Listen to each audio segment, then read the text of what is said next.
മലപ്പുറം വഴിക്കടവ് വെള്ളക്കട്ടയിൽ അമ്മയാനയും കുട്ടിയാനയും ജനവാസ കേന്ദ്രത്തിനരികെ എത്തി. വനത്തിലൂടെ ഒഴുകുന്ന അരുവിയിലാണ് ഈ ആനകളെ കണ്ടത്. കാഴ്ചകൾ.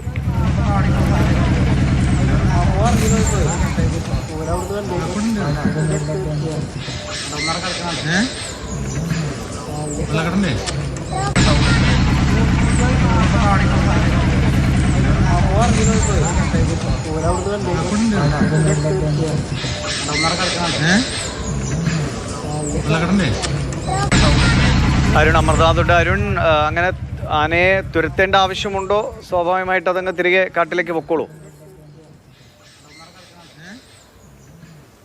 അങ്ങനെ ഒരു സാഹചര്യമില്ല ദിവിഷ്. നിലവിൽ ഇത് ഒരു വനമേഖല തന്നെയാണ്. ജനവാസ കേന്ദ്രത്തോട് അരികിലേക്ക് ഇത് എത്തി എന്നുള്ളത് തന്നെയാണ്.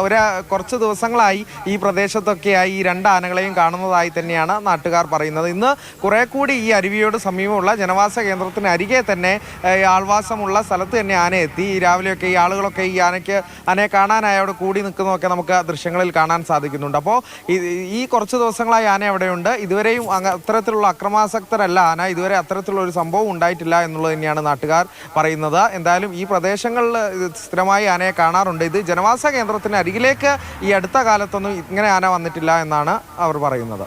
ശരി, അരുൺ അമർനാഥാണ് വിവരങ്ങൾ നൽകിയത്.